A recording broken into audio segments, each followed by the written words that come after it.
You know, every so often we need strength, we need support. But sometimes you can't go to people, you know. You just not sure how to say it or what to say, or it's just confusing in your own mind. When I get like that, I go to places that are special.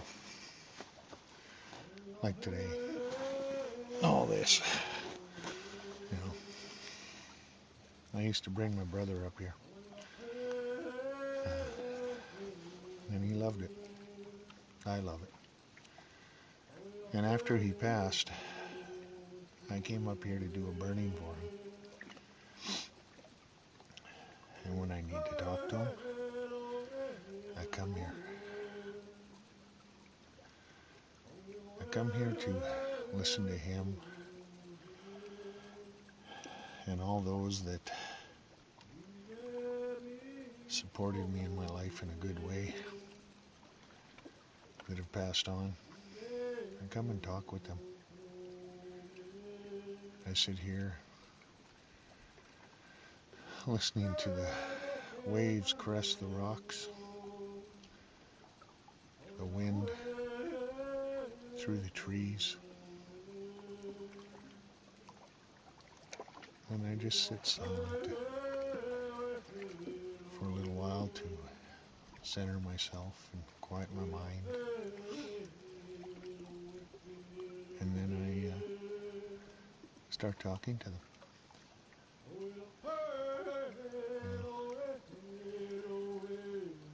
I hear a lot of people say, you know, I wish I could talk to my mom, or I wish I could talk to my dad, or whatever. You can. If you quiet your mind and open your ears to the winds and to your heart and have a conversation with them, you can still hear their voices. You know, you can hear their words. And they'll help you. You know, just because we can't physically see them doesn't mean that they're not still there. We carry them everywhere we go within our hearts.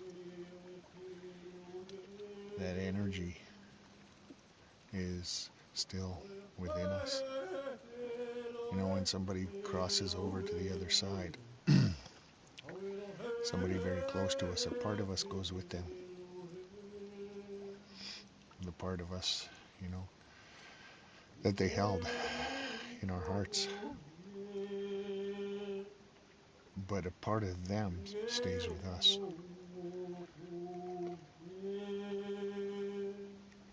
And it's that part of them that stays with us that allows us to communicate with them when we're struggling. Even when we're happy, you know, you feel like talking or sharing moments, whether good or bad or hard or whatever, you can. You can talk to them anytime you want. So I come out here to talk to my brother Darcy.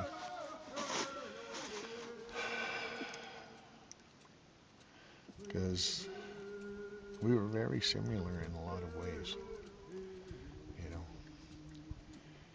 we weren't really outgoing people.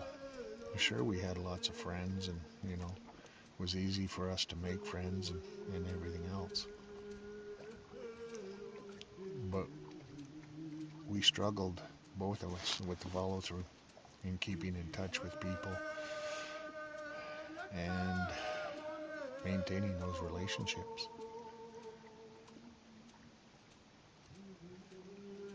We were both comfortable in our own little worlds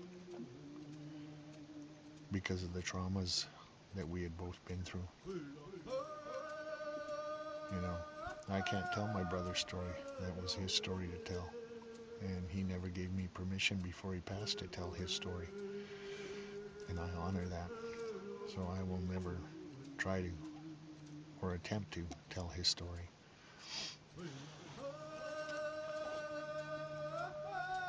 And my story, I can talk about it all I want.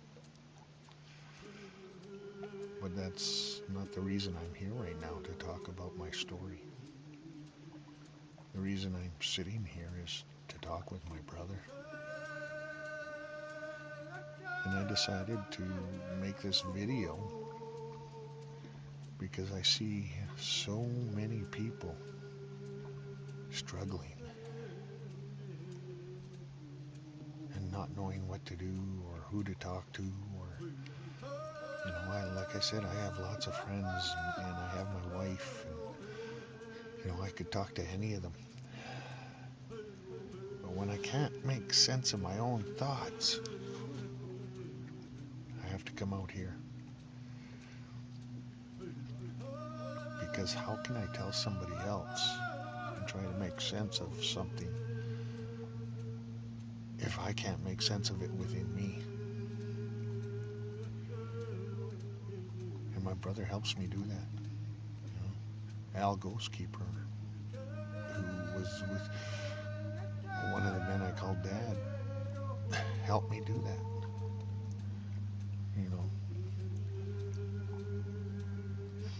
My Uncle Tommy, my Auntie Sal, all these people that used to help me, that have crossed over. This is where I come to talk to them, where I feel safe and comforted by Mother Nature. So many people go to church to pray. This is my church. Connecting with nature is my church. I get the same thing that many others get from sitting in four walls. So when you're struggling and having that hard time, not really sure who to connect to, find a special place to you, or a special place that was special for the person you want to talk to, and sit. Just make sure it's quiet and there's no distractions that'll take your mind away, that'll interfere with your discussion. So go and sit with them. You can still talk to them. Have a peaceful day.